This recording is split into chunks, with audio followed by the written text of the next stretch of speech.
My name is Kendall Mantel, and my topic is on type 1 diabetes.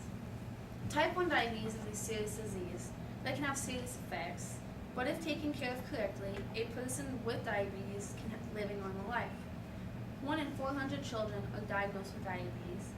215,000 people under the age of 20 are diagnosed with diabetes in America.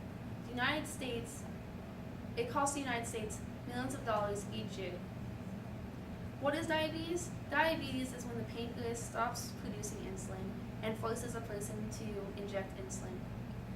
Insulin is a medicine used to manage type 1 diabetes.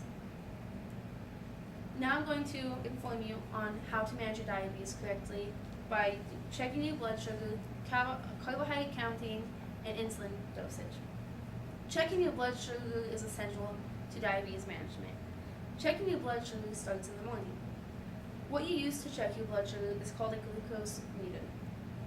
The first step in checking your blood sugar is to clean your finger off using an alcohol swab. This is done to get more accurate results on your glucose monitor. Secondly is to get a test strip and place it in your meter in the appropriate place. Thirdly is to get your lancet, which is a small needle, a small spring needle that pokes your finger so you can uptake blood into the meter. After you uptake the blood into the meter, you wait for your results. Your results tell you either your blood sugar is too low, too high, or in range. When your blood sugar is low, it's usually ranging from 80 to and down. If it is high, it's usually ranging from 120 up. The highest your meter will read is up to 600. In range, it usually ranges from 80 to 150.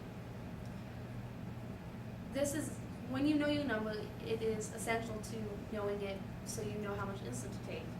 Carbohydrate counting is the middle key to know how much insulin you need to take. This is important to know, and if carbohydrates are essential to know what they are and they relate to your sugar. Carbohydrates actually turn into sugar when taken into the body. Taking the correct amount of insulin is the third most important step in diabetes management. It is important to know how much insulin you need to take so your blood sugar doesn't go too high or too low.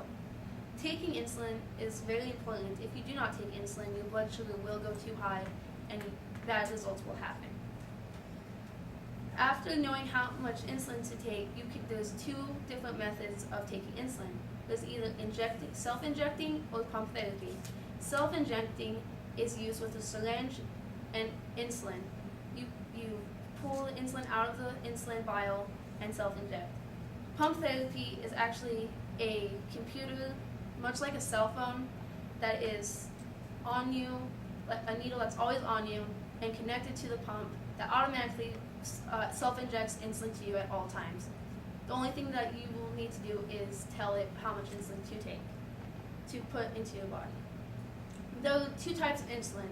There is fast-acting and long-acting insulin. Fast-acting starts 10 minutes after you have injected it into the body and lasts up to 2 hours. Long-acting insulin starts up to an hour and lasts 24 hours. There is many brands of insulin. The many brands of fast-acting insulin are Humalog, Novolog, and Apidra. The only differences between the three brands is how fast they all take to start working in the body. There are only two different brands of long-acting insulin, Lantus and Levemir. There's no truly difference between those two. In diabetes management, by checking your blood sugar, carbohydrate counting, and insulin taking, by doing this, you will have proper diabetes management.